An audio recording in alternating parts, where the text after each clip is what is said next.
Yo, what's up mga pengo? Welcome to another episode. For today's episode, gamit natin ay ang ating bingot na motor NMAX TechMax.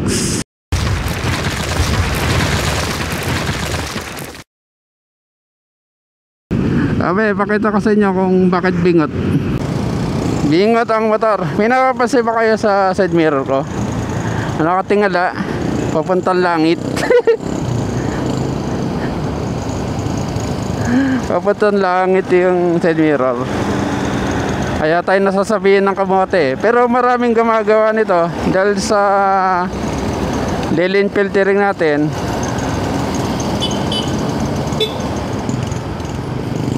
Sa mga traffic sa Manila, kaya ginaganto ko yung ating side mirror para hindi tayo masabihang kamote. So ayusin natin. Doon tayo sa lilom. Kasi may blind spot yung ganitong side mirror. Ang purpose ko lang dito ay para makasingit sa mga traffic sa Manila. Yan. Ayusin natin para sa inyo. Ayusin natin. Yan. Yan siya. Okay na siguro yan. Yan. Hindi na kamote yung side mirror ko Hindi na kamote. May bagong gasolina dito. Maxi Fuel.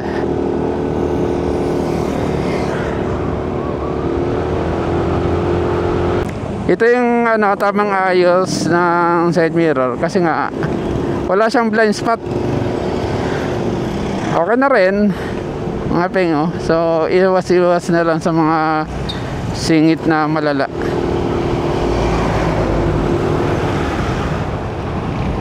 Papakita ko sa inyo kung bakit bingot ang tawag sa NMAX B3 or TechMax. Hindi ko pa nalilinisan, 2 months na.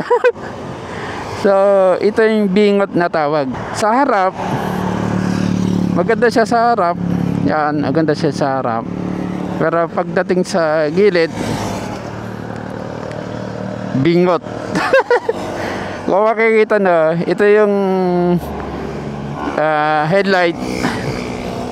Pinakanguso na kasama yung mata.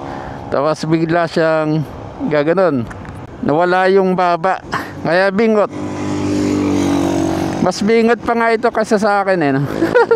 Yung iba nilalagyan na ng yung winglet dito, garnish, para humaba siya, para hindi mukhang bingot. Kailangan ko ng maglinis ng motor. Mamaya siguro maglilinis ako. Meron pa nga ang graphing coating sa bahay na pang DIY. Hindi ko lang nagagamit kasi nga puro alis tayo, lagi ko nagagamit yung motor. Yan, alright mga pengo. Yun ang bingot. Bingot. Bakit bingot? Okay lang bingot mga pengo. Ang importante lang dyan yung nagagamit nyo yung technology, yung power, tapos komportable. Yung kahit na bingot yan panalo naman. Yung nga pala di ba nung nag top speed ako doon sa may Tagaytay, sa may Jollibee Tagaytay, yung ginagawa yung pinakang flyover, yung umilaw yung CVT ko. Hindi ko alam kung nung nagpark kasi ako doon, nasa stand ko yata, tapos hindi ko na siya in-start, basta pinatay ko lang, maring doon, kaya umilaw yung CVT warning indicator natin. Yeah, let's go. Electric car ba ito? Mga ganito.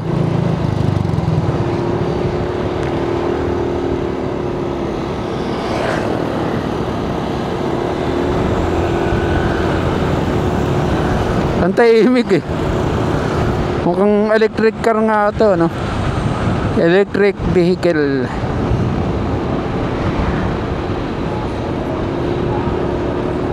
Mga LED, mga signal light. Tapos ang tahimik pa. Yun ako, electric. Sabi na nga ba eh, sa itsura pa lang electric na. Saan kaya galing yan? Di mo kasi ideal sa long ride yung ganun sasakay ng electric vehicle. Kung city lang pwede pang short rides, kasi pag long rides di mo alam kung saan mayroong pakargahan ng battery, tapos pakarga mo siya ng 40 minutes, maghabang ka. Pwede naman kung habang kinakargahan ay kumakain ka.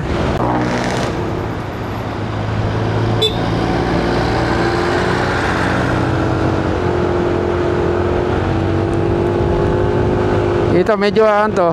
Minsan ginagamit ko dito.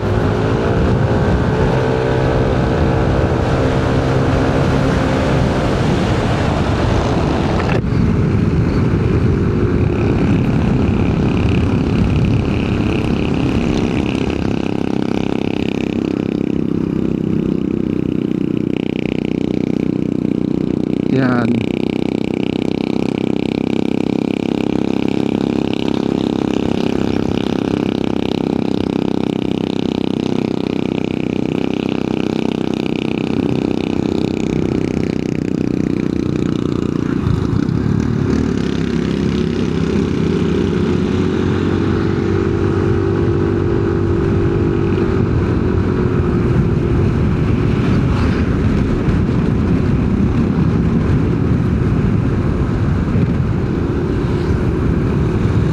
Tahimik talaga pag nakatiwad. Dahil lang, pauwi na tayo. Ayun lang yung ating vlog for today. Salamat sa pagsuporta sa YouTube channel. Okay lang, kahit ibas nyo ako, di ko kayo papansinin. Right, mapingo. Hanggang sa muli sa another episode. Stay safe and race safe always. And bye bye.